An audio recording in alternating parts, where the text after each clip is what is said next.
Gold, trusted gold buyers. మీరు తాకట్టు పెట్టిన బంగారాన్ని విడిపించి ఈ రోజు ఉన్న మార్కెట్ ధరకు కొనబడను. నమస్కారం అండి. నమస్కారం అమ్మా. సాధారణంగా ఇప్పుడు మనకున్న ఈ వారాల్లో ఒక్కొక్క రోజుకి ఒక్కొక్క ప్రాధాన్యత. అదే రకంగా చూసుకుంటే ప్రతి ఒక్కరు ఏం ఆలోచిస్తారంటే సోమవారం నుంచి శనివారం వరకు ఒక్కొక్క రోజు ఒక్కొక్క దేవుడికి అన్నట్టుగా ఆయన ఆరాధన కానివ్వండి, దానికి సంబంధించిన నియమాలు కానివ్వండి పాటిస్తారు. కానీ ఆదివారానికి కూడా ఒక భగవంతుడి ఆరాధన ఉంది అన్న విషయం మాత్రం అందరూ మర్చిపోతారు. ఈ ఆదివారం వచ్చిందంటే ఎవరికి నచ్చినట్టుగా వాళ్ళు ఇంకా ఇష్టానికి ఉండొచ్చు అనే ఒక విధానాన్ని మాత్రమే ఆచరిస్తున్నారు. అసలు ఏంటి ఆదివారం ప్రత్యేకత ఏంటి? ఆ రోజు మనం ఏ దైవాన్ని ఆరాధించాలి, ఎటువంటి నియమాలు పాటించాలో వివరించండి. అలాంటి ఆలోచన వ్యవస్థ తీసుకొచ్చిన వారు బ్రిటిషర్లు తల్లి. ఆదివారం అనే వ్యవస్థని సెలవు దినంగా చేసిన వారు కూడా వాళ్ళే. అంతకుముందు మనకు సెలవు దినాలు ఎలా ఉండేవి ఎప్పుడైనా ఆలోచించారా? లేదండి. అంటే బ్రిటిషర్స్ రాకముందు మనకి సెలవులు ఎలా ఉండేవి ఒకసారి నేనే అడుగుతున్నాను మిమ్మల్ని. నాకైతే ఐడియా లేదు. అప్పుడు సెలవులనే ఉండేవి ఉండేదే కాదు. ఓకే. ఎందుకంటే ఇప్పుడున్న ఈ వర్క్ లైఫ్ వాళ్ళకు ఉండేది కాదు కదమ్మా. అప్పుడంతా కుల వ్యవస్థ. అంటే ఈ టైం టు టైం సిస్టమ్ అనేది లేదు. వాళ్ళ వృత్తులు వాళ్ళు చేసుకునే వాళ్ళు లేనప్పుడు నార్మల్ గా. ఉదాహరణకు రైతు తీసుకుందాం. రైతు ఆయన 120 రోజులు కష్టపడాలి నెలలో. అది వరి వేసేందుకు ఒక పంటకి ఆయన అది ఆ వేసేంత వరకు, ఆ పంట చేతికి వచ్చేంత వరకు ఆ లక్ష్యం దాటిపోడు. అది అర్ధరాత్రి అయినా పందులు తిరుగుతున్నాయని చెప్పినా రాత్రి అక్కడే పడుకుంటాడు. మనకు అలా లేదు కదా, వ్యవస్థ మారిపోయింది. కానీ మాకు వేద పాఠశాలలో వ్యవస్థ ఉండేది. వేద పాఠశాలలో మాకు అనధ్యయన దినాలని ఉండేవి అప్పట్లోనే. ఎప్పటి నుంచో ఉంది, అది ఇప్పటికీ కంటిన్యూ అవుతుంది. ఓకే. అమావాస్య, పౌర్ణమి, అష్టములు, పాఠ్యమి, వీటికి మాకు సెలవులు. ఆ రోజు మాకు పాఠం చెప్పారు. మేము రోజు నిత్యకర్మలు చేసుకోవటం, ఆడుకోవచ్చు. అమావాస్య, పౌర్ణమి, అష్టమి, పాఠ్యమి ఈ 4 రోజులు కూడా నెలలో. బాగుందండి. 4 రోజులు సెలవు అంటే దీన్ని ఆదివారంగా మార్చి 4 రోజులు పెట్టిరా? అది చేసిన విధానం వేరు. వాళ్ళకి ఏంటంటే ఇప్పుడు మీరు అన్నారు కదా, ఆదివారం రాగానే ఎప్పుడో లేటుగా లేవటం, జల్సాలుగా తిరగటం, బయటనే ఉండటం అనేటువంటి వ్యవస్థ తీసుకొచ్చిన వాళ్ళందరూ బ్రిటిషర్లే. ఏంటంటే భారతీయులు ఈ రోజుటికి మీరు ఒక్క 50 ఏళ్ళు పైబడిన వాళ్ళందరినీ పరిశీలన చేస్తే, లేదా గ్రామాల్లో పుట్టిన వాళ్ళని చూస్తే ప్రతిరోజు సూర్యుడికి నమస్కారం చేయకుండా ఉంటారు. మీ ఇంట్లోనే గమనించండి. మీ నాన్నగారు లేదా మీ మావయ్య గారు గమనిస్తే సూర్యుడికి నమస్కారం చేయటం, లేదా స్నానం చేసిన వెంటనే మొట్టమొదటిగా సూర్యుడికి నీళ్లు వదిలిపెట్టడం, ఇలాంటివి చేస్తూ ఉంటారు. ఇది కారణం పోగొట్టుకుంటున్నారు. ఆ వ్యవస్థని ఇంకా పెంచాలి. సూర్యారాధన అనేది వేదాల్లో చాలా ఎక్కువగా చెప్పబడినటువంటి వ్యవస్థ, కానీ అది గుర్తించట్లేదు ఎవరు. సూర్యుడికి సంబంధించిన పురాణాలు కూడా ఉన్నాయి. ఆదిత్య పురాణం అని చెప్పి వేదవ్యాస మహర్షే రాశారు. సూర్యుడికి సంబంధించిన ఉపనిషత్తులు ఉన్నాయి. సూర్యుడికి సంబంధించిన మంత్రోపాసన ఉన్నాయి. ఇలా ఎంతో వ్యవస్థ ఉంది సూర్యుడికి. ఆ ఆదివారం రోజు అలా వచ్చింది. అందులో ప్రత్యేకించి కలియుగం మొదలైంది కూడా ఆదివారమే తల్లి. ఓహో, కలియుగ ప్రారంభమే ఆదివారం. ఆది అంటే మొదలు కదా. అవును. ఆ మొదలునే మనం మర్చిపోయి ఆ రోజు బద్ధకమైన దినంగా తయారవుతున్నాం. వీకెండ్ గా మనం మార్చేసాం దాన్ని. దానికి ఏంటంటే మనం మన ఆదివారాన్ని తిరిగి తెచ్చుకోవడానికి 2-3 అవకాశాలు ఉన్నాయి. ఒకటి, గవర్నమెంట్ చేయవలసింది ఏంటంటే ఆదివారాన్ని సెలవు దినంగా తీసేసి వేరే రోజు పెట్టడం. అది గవర్నమెంట్ చేయాలి. సౌదీలో చూసారనుకోండి, శుక్రవారం వాళ్ళకు సెలవు దినం.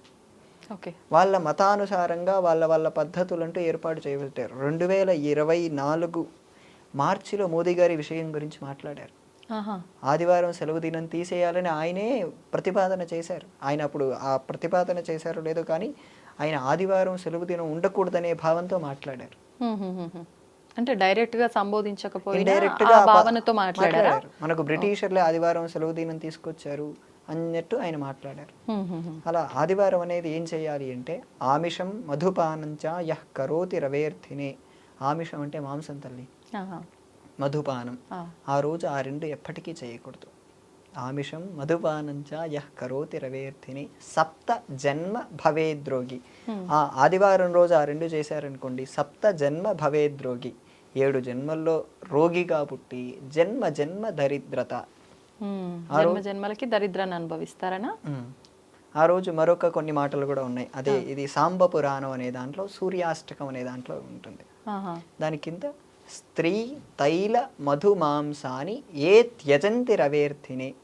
ఆ రోజు స్త్రీని ముట్టుకోకపోవటం కానీ, తైలం పెట్టుకోకపోవటం కానీ, స్త్రీ తైల మధుమాంసాన్ని, ఆ 3 ఆ 4 ఎవరైతే త్యజిస్తారో నా వ్యాధి శోక దారిద్ర్యం, వాళ్ళు వ్యాధులు లేకుండా, బాధలు లేకుండా, దరిద్రం లేకుండా సూర్యలోకం సగచ్చతి.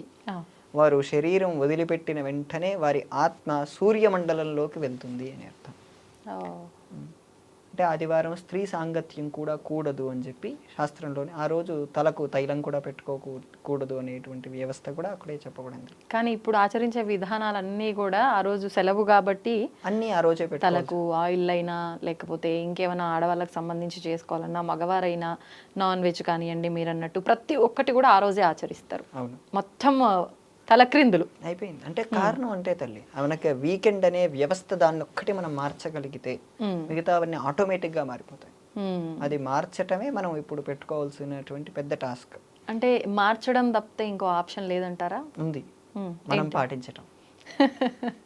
కానీ ఎవరికి వాళ్ళకి అనిపిస్తే తప్ప, అదే ఆ రియలైజేషన్ అనిపించేంతలా మనం అవగాహన తీసుకొని రావాలి. మనం అనిపించేంతగా ప్రచారం చేసి దాన్ని అవగాహన తీసుకొస్తే ఆ అవగాహన వాళ్ళని రియలైజేషన్ వాళ్ళకు తీసుకెళ్ళగలిగితే ఎంత పనులున్నా చేసుకుంటారు.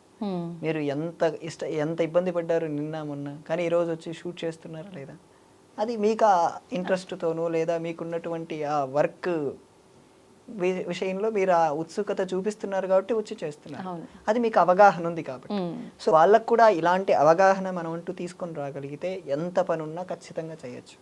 సో ఇంత పనున్నా ఇప్పుడు వీకెండ్ మార్చలేరు, ఇది మార్చడానికి టైం పట్టినా ఇప్పుడు మనం ఏం చేయొచ్చు? మన పని ఏంటంటే ఆదివారం ఎంత పనున్నా సూర్యోదయానికి ముందు లేవండి. అంటే బిఫోర్ 4:30, 4 o'clock, 4:30 పెట్టుకోండి. 4:30, 5 ఆ మధ్యలో లేస్తే మొట్టమొదటగా స్నానం చేసి ఆదిత్య హృదయం, అప్పయ్య దీక్షితుల వారు ఆదిత్య మహిమా స్తోత్రం అని కొన్ని రాశారు. లేదా ఇవేవి రాకపోతే, మంత్రాలు ఏవి రాకపోతే శ్రీ సూర్యాయ నమః అని చెప్పి సూర్యుడిని అలా చూస్తూ నామజపం చేయండి. ఓకే, అది ఎంతసేపు చేస్తారో చేయొచ్చు. కొంచెం టైం ఉంది, అవకాశం ఉందనుకోండి, ఒక 12 నామాలు సూర్యుడికి సంబంధించిన 12 నామాలని ఉంటాయి. మిత్రాయ నమః, రవయే నమః, భానవే నమః అని ఆ నామాలు తీసుకొని సూర్యుడికి అర్ఘ్యం వదలటం. ఓకే, అలా సూర్యుడికి ప్రీతికరమైనవివే. సూర్యుడికి నమస్కారం చేసిన ప్రీతే తల్లి. ఇప్పుడు ఈ అర్ఘ్యం అనేది ఆడవాళ్ళు కూడా వదలొచ్చా సూర్య భగవానుడికి? ఈ 12 నామాలు చెప్పుకొని ఎవరైనా వదలొచ్చు. అర్ఘ్యం వదలటంలో ఇబ్బంది లేదు. పితృతర్పణాలు చేయటంలో వంటి వాటికే ఆడవాళ్ళకి నిషేధం ఉంది, కానీ వీటికి సూర్యార్ఘ్యంలో ఏ ఇబ్బంది లేదు తల్లి, ఎవరైనా చేయొచ్చు. అవకాశం ఇంకా ఎక్కువ ఉందనుకోండి, పరమాన్నం ఉండి అది సూర్యుడికి నైవేద్యం పెట్టి మీరు అందరూ తిన్నా కూడా సరిపోతుంది. ఓకే, అంటే ఇప్పుడు ఈ నైవేద్యం అంటే సూర్యుడికి మనం ఎలా నివేదన చేయాలి? ఉదాహరణకు మీరు బాల్కనీలో ఉన్నారు, బాల్కనీ సూర్యుడు అలా వస్తున్నారు అనుకోండి, మీరు అప్పుడే వండిన పరమాన్నం మీరు అక్కడ ఒక గట్టు పైన పెట్టి ఒక చెంబులో, రాగి చెంబులో నీళ్లు తీసుకుని కొన్ని చూపించి శ్రీ సూర్యాయ నమః అని అలా 5 సార్లు చూపించడం. 5 సార్లు చూపించాక 1 నిమిషం నమస్కారం చేసుకుని మళ్ళీ మీరు అందరూ తినేయచ్చు. ఇప్పుడు ఈ అర్ఘ్యం వదలమన్నారు కదా, అంటే ఇప్పుడు మనకు పట్టణాల్లో ఒక బిల్డింగ్ ఆనుకొని ఉండటము, పైన ఉన్న వాళ్ళకైతే పాసిబిలిటీ ఉంటుంది ఆయన్నే చూస్తూ అదంతా కూడా చేయడానికి. మిగతా వాళ్ళకి ఇవన్నీ ఒకదాని తర్వాత ఒకటి ఉన్న వాళ్ళకి అసలు సూర్యుడు కనిపించడమే కష్టం, వాళ్ళు ఉన్న ఫ్లోర్ నుంచి. అటువంటి అప్పుడు మనం అంటే ఎటు నుంచి అయితే కనిపిస్తున్నారో దిక్కు, ఉదయించే సైడ్ ఆపోజిటే కాకుండా మిగతా సైడ్ నుంచి కూడా ఆయన ఒకసారి చూసి ఈ విధానం ఆచరించవచ్చా? ఇది సూర్యోదయమే చేయాలి. అంటే 3 కాలాల్లో అర్ఘ్య ప్రదానం చేయొచ్చు. సూర్యోదయం, మధ్యాహ్నం, సాయంత్రం. సాయంకాలం మనం పశ్చిమానికి తిరిగి చేయొచ్చు. మధ్యాహ్నం తూర్పుకి తిరిగే చేయాలి, ఉదయం తూర్పుకి తిరిగే చేయాలి. వాళ్ళకంతా కూడా అవకాశం లేదు, వాళ్ళ కిటికీల నుంచే కనపడతాడు అనుకుందాం. ఇంకా కిటికీలో నుంచి చాలా పెద్ద ఆప్షన్ కాబట్టి వాళ్ళ కిటికీలో నుంచి కింద ఓ ప్లేట్ పెట్టి ఓ రాగి చెంబులో నీళ్లు తీసుకుని దాంట్లో కాస్త పసుపు కుంకుమ వేసి ఈ 12 నామాలు చెబుతూ అక్కడ నుంచి ఇలా ప్లేట్లోకి సరిపోతుంది. చాలా బెస్ట్ ఆప్షన్ ఇది. నేను కూడా అవకాశం ఉన్నప్పుడు నేను కూడా అలాగే చేస్తూ ఉంటాను. ఓకే, అంటే మనకు మన సనాతన ధర్మంలో ప్రతి ఒక్క దానికి మనకు అన్ని సౌలభ్యాలు కల్పించారు, ఇలా కుదరని పక్షంలో ఇలా అని చెప్పి, కానీ దాన్ని మనం ఆచరించడం మొదలు పెట్టాలి. సూర్యారాధన చేస్తే ఏంటంటే తేజస్సు బాగా పెరుగుతుంది తల్లి, ముఖంలో గ్లో బాగా వస్తుంది. అది గ్లో ఏంటంటే మేకప్ తో వచ్చినటువంటి గ్లో కాదు, సహజమైన గ్లో బాగా వస్తుంది. అది మీరు ఒక్కసారి ట్రై చేయండి. కర్ణుడు కూడా సూర్యోపాసన చేస్తాడు. కర్ణుడు చాలా తీవ్రమైన సూర్యోపాసన చేసేవాడు. నిజానికి ఆయన ఆ సూర్యోపాసన చేస్తే సూర్యుడే దిగొచ్చేంతగా చేసేవాడు. ఆయన ముఖం చాలా వెలిగిపోయేది. అలా సూర్యోపాసన అందరూ చేస్తే ఏంటంటే తేజస్సు పెరుగుతుంది. తేజస్సుతో పాటు సహజంగా అవగాహన శక్తి పెరుగుతుందండి. అంటే ఒక వ్యక్తి ఏదైనా చెప్పబోయే ముందు ఈయనకు అది అర్థమవుతుంది. అలా సూర్యారాధన చేయటం వల్ల చాలా రకాలైన బెనిఫిట్స్ ఉన్నాయి. మనకు సూర్య ఆరాధన వల్ల ఆరోగ్యం కూడా చాలా చక్కగా ఆరోగ్యం ఉంటుందంట కదా? భాస్కరాదిచ్చేది అంటారు. ఆరోగ్యాన్ని ఇచ్చేవాడు సూర్యుడే. ఆ. అందుకే డి విటమిన్లని పేర్లు పెట్టి దానికి సూర్యుడికి నమస్కారాలు చేస్తేనే డాక్టర్లే చెప్తున్నారు కదా. 5 AM క్లబ్ అని ఇంగ్లీష్ లో పుస్తకం ఉందమ్మా. అది ఎక్కువగా మిలీనియర్సే చదువుతారు ఆ పుస్తకం. ఓకే. ఆ పుస్తకంలో వాళ్ళు చెప్పేది ఏంటంటే పొద్దున 5ంటికి 5 తర్వాత లేచిన వాళ్ళు ఎవరూ సక్సెస్ కాలేదని చెప్పి ఆయన రీసెర్చ్ చేసి చెప్పారు. ఓ 5 తర్వాత లేచిన వాళ్ళు ఎవరూ సక్సెస్ అవ్వలేదు లైఫ్లో. 5కు ముందు లేచిన వాళ్ళు, 5 గంటలకు లేచిన వాళ్ళే లైఫ్లో సక్సెస్ అయ్యారని చెప్పి చాలా మంది రాసిన విషయాలైన ఆ పుస్తకంలో రాశారు. అంటే అందరి అనుభవాలు ఆయన పుస్తకంలో రాస్తున్నారు. సో మీరు లైఫ్ లో సక్సెస్ అవ్వాలంటే పొద్దున 5ంటికే లేవండి, సూర్యుడిని చూస్తూ ఉండండి, నమస్కారం చేసుకోండి. అది మన భావనలో మనం తీసుకోగలిగితే ఆదివారం చాలా విశేషమైన ఫలితాలను ఇస్తుంది. ఓకే. అంటే ఇవన్నీ మొదట్లో కష్టంగా అనిపించినా అలవాటు అవుతున్న కొద్దీ ఇది లైఫ్ లో ఒక పార్ట్ గా మారిపోతుంది. ఇబ్బంది కూడా అది చేయకుండా ఇంకా మీరు వెళ్ళలేరు అలా అనిపిస్తుంది. మళ్ళీ దానివల్ల మనకు నష్టమే లేదు, ఇంకా ఉపయోగం తప్పితే. కూడా ఉంటుంది. ఓకే. అంటే అందరూ ఈ విధానాన్ని అలవాటు చేసుకుంటే ఉత్తమం. ఈ భారతీయులైన భారత అనే పదానికి అర్థమే తెలుసమ్మా? భారతదేశానికి అనే పదం ఏంటో అర్థం చెప్పండి. భారతదేశానికి అనే పదానికి అర్థం ఏంటంటే భరతుడు పాలించారని అంటాడు. మరే భరతుడు? చాలా మంది భరతులు భారతదేశంలో ఉన్నారు. రాముడు తమ్ముడు భరతుడు. ఇంకా మహాభారతంలో 2-3 భరతులు వస్తారు. మరి ఏ భరతుడు? ఎవరిని ఉద్దేశించాలి? పరమేశ్వరుడికే భరతుడు అని పేరు. ఓ అగ్నిదేవుడికే భరతుడు అని పేరు. అగ్నిమిచ్చత్వం భారతాహ అని ఒక వాక్యం ఉంది. అగ్నిదేవుడికి పరమేశ్వరుడికి మాత్రమే భరతుడు అని పేరు. వీళ్ళందరూ రాజులు.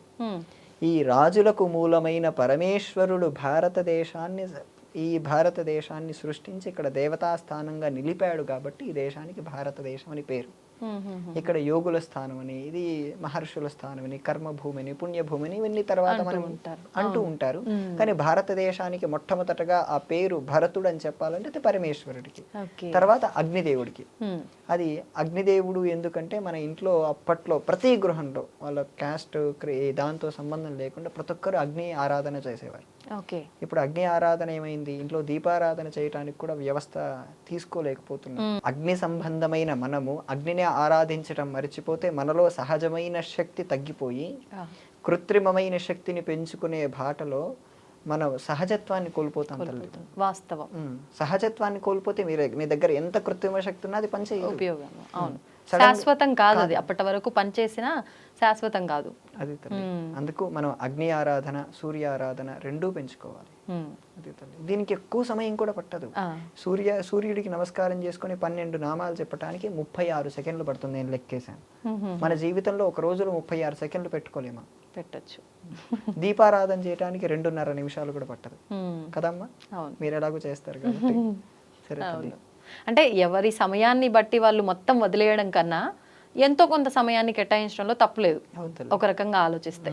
అందరూ అంటే ఎవరికి వాళ్ళు ఇందాక మనం అనుకున్నట్టుగానే ఎవరికి వాళ్ళకి అనిపిస్తే తప్పితే ఈ మార్పు అనేది జరగదు. అందుకే ఒక మార్పు తీసుకుని రావడం కోసమైనా ఫస్ట్ ఈ 12 నామాలతో మొదలు పెట్టించగలిగితే అంతే. ఇప్పుడు చిన్నపిల్లలే ఉన్నారు, వాళ్ళకు తెలియదు, వాళ్ళతో మీరు ఇదే మొదలు పెట్టించండి.